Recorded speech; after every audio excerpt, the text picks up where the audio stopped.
Il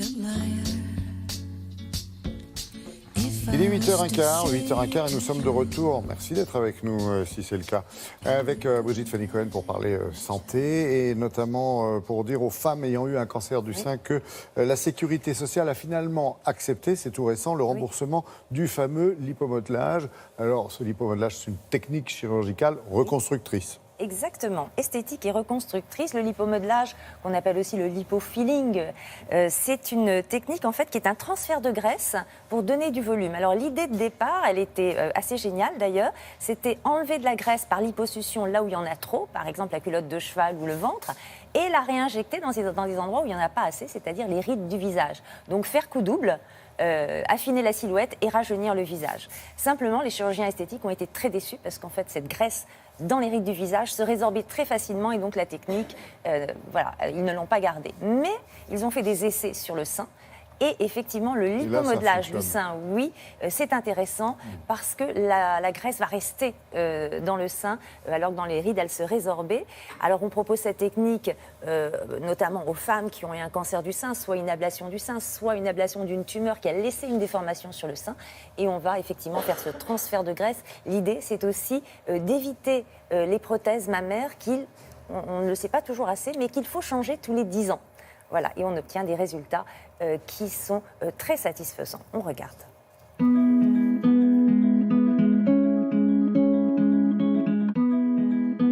Le lipomodelage se fait en plusieurs étapes, dans une même séance opératoire, souvent sous anesthésie générale. La première étape consiste à prélever la graisse que l'on va réutiliser.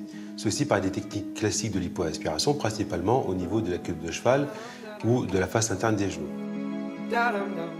Donc dans ce cas particulier, la graisse est prélevée au niveau de la partie postérieure des bras, puisqu'on va faire en même temps une chirurgie réduction des bras. Cette graisse ensuite est immédiatement traitée, soit par centrifugation, soit par filtrage, qui nous permet de récupérer que les cellules réutilisables vivantes.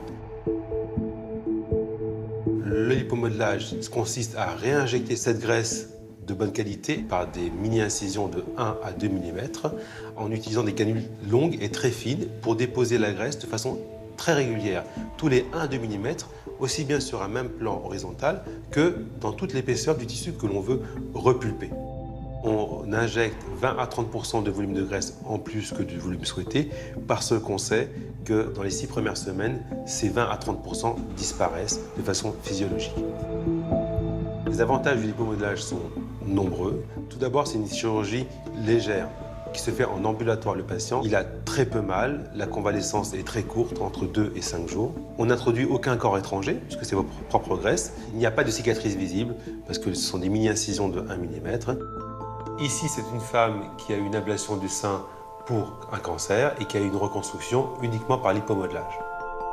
Le fait d'apporter un tissu de graisse neuf permet d'améliorer considérablement la qualité et la souplesse du sein reconstruit.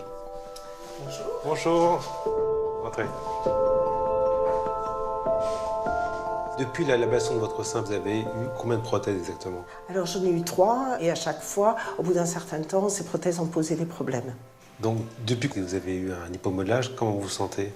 Je me sens beaucoup mieux. Je retrouve la chaleur du corps alors que les prothèses, ça donne une sensation de froid. J'ai vraiment l'impression que ça fait partie de mon corps. Enfin, un peu le souvenir du sein que j'avais, quoi. L'avantage majeur du lipomodelage, c'est d'apporter un supplément de volume, non pas par des prothèses qui figent le résultat, mais par un tissu naturel qui donne un résultat très esthétique et très naturel. Et l'info du jour, Brigitte Fanny, c'est quand même ça, le remboursement. Voilà, le remboursement, avant c'était très compliqué pour les femmes parce qu'il fallait une entente préalable avec la sécurité sociale. Là, tout est codifié, plus besoin de démarches compliquées. C'est pris en charge par la sécurité sociale. Le reste, en partie ou totalement, selon les contrats, par la mutuelle. Il faut préciser aussi que ça peut être une intervention juste de chirurgie purement esthétique. Ce n'est vraiment pris en charge que qu'après un cancer du sein. Merci beaucoup, on va parler...